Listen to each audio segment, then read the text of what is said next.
तो चलिए सीधा शुरू करते हैं। आज हम स्टील एंड शैडोज के इस सोर्स मटेरियल को डिकोड करने वाले हैं, जो 2016 की घटनाओं का एक बहुत ही डीप एनालिसिस है। देखिए, ये कोई आम कहानी नहीं है। एक मिलिट्री हिस्टोरियन के नज़रिए से देखें तो ये वो टर्निंग पॉइंट था जिसने बॉर्डर सिक्योरिटी और हमारी जियोपॉलिटिक्स को हमेशा के लिए बदल कर रख दिया। हम समझेंगे कि कैसे एक बहुत बड़ी ट्रेजेडी ने एक ऐसे सामरिक और कूटनीतिक फैसले को जन्म दिया जिसने इस पूरे रीजन के समीकरण ही बदल दिए। उस वक्त पूरे देश में बस एक ही सवाल गूंज रहा था, अब जवाब कब मिलेगा। और सच कहूं तो ये सिर्फ एक सवाल नहीं था, ये एक ऐसा भारी मनोवैज्ञानिक दबाव था जिसने दशकों पुराने उस डिफेंसिव प्रोटोकॉल को हिला के रख दिया जिस पर हम चलते आ रहे थे। हर कोई उस दर्द को महसूस कर रहा था, है ना? और यही वो कलेक्टिव इमोशन था जो बैकग्राउंड में एक बहुत बड़े स्ट्रेटेजिक शिफ्ट की नींव तैयार कर रहा था। तो आइए सबसे पहले बात करते हैं भाग 1 की, उरी हमला। जरा इमेजिन कीजिए, 18 सितंबर 2016 की सुबह के 5:30 बज रहे हैं। सब कुछ बिल्कुल शांत है और तभी उरी के ब्रिगेड हेडक्वार्टर पर अचानक एक बहुत बड़ा हमला होता है। भारी हथियारों से लैस सिर्फ 4 आतंकियों ने टैक्टिकल सरप्राइज का पूरा फायदा उठाया और सीधे कैंप में घुसपैठ कर दी।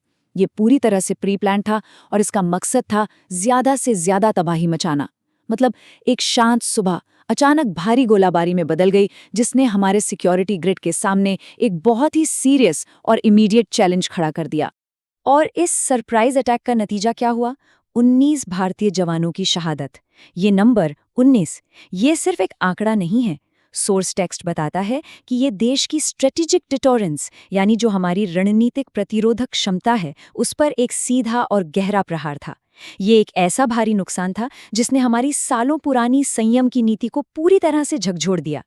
अब ये साफ हो गया था कि एक अभूतपूर्व सैन्य प्रतिक्रिया की जरूरत आ पड़ी है। यहीं से हम आते हैं भाग 2 पर, जवाबी कार्रवाई की योजना। अब देखिए, हमले के तुरंत बाद जो हुआ वो समझना बहुत जरूरी है। पूरे देश में एक अभूतपूर्व आक्रोश था। सत्ता के गलियारों में पॉलिटिकल लीडरशिप और मिलिट्री कमांडर्स के बीच पर्दे के पीछे लगातार रणनीतिक मंथन चल रहा था। एक बात बिल्कुल क्लियर हो चुकी थी, अब सिर्फ कूटनीतिक निंदा करने या बयान देने से काम नहीं चलने वाला था। और इसी भारी दबाव के बीच एक हाई रिस्क काइनेटिक रिस्पॉन्स, यानी एक सीधी मिलिट्री कार्रवाई को हरी झंडी दे दी गई। जरा इस टाइमलाइन पर गौर कीजिए। 18 सितंबर की वो त्रासदी और 28 सितंबर की रात, इनके बीच सिर्फ 10 दिन का फासला था। लॉजिस्टिक और टैक्टिकल नजरिए से ये 10 दिन बेहद क्रूशल थे। आप खुद सोचिए, इतने कम समय में सटीक खुफिया जानकारी जुटाना, एक फुल प्रूफ प्लान बनाना और देश में इतने भारी तनाव के बावजूद एब्सोल्यूट सीक्रेसी बनाए रखना, ये कोई छोटी मोटी बात नहीं थी। यही वो विंडो थी जहां इतिहास को मोड़ने वाली एक बेहद खुफिया रणनीति चुपचाप आकार ले रही थी। और इस ऑलमोस्ट इम्पॉसिबल लॉजिस्टिक चैलेंज के लिए किसे चुना गया? हमारी सेना की सबसे elite unit, para special forces को।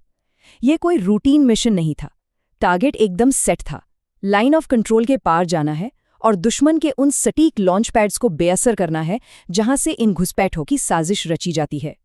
इस स्पेशल फोर्स को इसलिए चुना गया क्योंकि इस तरह के हाई रिस्क कोवर्ट ऑपरेशंस को पिन पॉइंट एक्यूरेसी के साथ अंजाम देने में उनका कोई सानी नहीं है। चलिए अब आगे बढ़ते हैं भाग 3 की तरफ, आधी रात का ऑपरेशन द क्लाइमैक्स। 28 सितंबर की उस घुप अंधेरी रात में असल में हुआ क्या था? सोर्स के मुताबिक इसे 4 स्टेप्स में अंजाम दिया गया। पहला कदम, कमांडोज ने रात के अंधेरे का पूरा फायदा उठाया और रडार के नीचे रहते हुए बिना कोई सुराग दिए लाइन ऑफ कंट्रोल पार की। दूसरा, वो बिल्कुल खामोशी से हर एक खतरे को कैलकुलेट करते हुए अपने टारगेट के एकदम करीब पहुंचे। तीसरा, बिजली की तेजी से सटीक प्रहार किया और उन आतंकी लॉन्च पैड्स को पूरी तरह से तबाह कर दिया। और चौथा, जो सबसे जरूरी था, दुश्मन के इलाके से एक सेफ एग्जिट। सच में ये घुसपैठ और स्ट्राइक का एक मास्टर क्लास था। और इस अचूक सटीकता का नतीजा क्या निकला?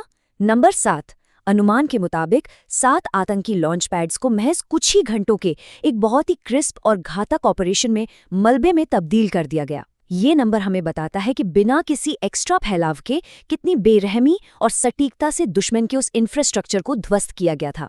अब इस पूरे ऑपरेशन की सबसे बड़ी सामरिक जीत, या कह लीजिए सबसे बड़ा चमत्कार क्या था? वो ये था कि दुश्मन को इतना भारी नुकसान पहुंचाने के बाद हमारा हर एक कमांडो खरोंच तक खाए बिना सुरक्षित वापस अपनी सीमा में लौट आया। दुश्मन की टेरिटरी में डीप घुसना, एक घातक मिशन को अंजाम देना और जीरो कैजुअलिटी के साथ वापस आना, मिलिट्री लॉजिस्टिक्स और टैक्टिकल प्लानिंग के हिसाब से ये अपने आप में एक एक्स्ट्रा ऑर्डिनरी अचीवमेंट है। और यही हमें ले जाता है हमारे आखिरी सेक्शन भाग 4 पर, एक नई मिसाल। उस एक रात ने इंटरनेशनल डिप्लोमेसी और हमारी मिलिट्री पॉलिसी का पूरा डायरेक्शन ही चेंज कर दिया। संदेश बिल्कुल साफ था, अब सीमा पार जाकर उनके ही इलाके में घुसकर सीधा जवाब दिया जाएगा। सोर्स के मुताबिक इसने हमारे पुराने डिफेंसिव रिस्ट्रेंट यानी संयम वाले अप्रोच को पीछे छोड़ते हुए एक नया ऑफेंसिव डिफेंसिव सिद्धांत स्थापित कर दिया। भविष्य में किसी भी आतंकी दुस्साहस का सीधा और सख्त जवाब देने की ये एक बहुत ही स्पष्ट घोषणा थी।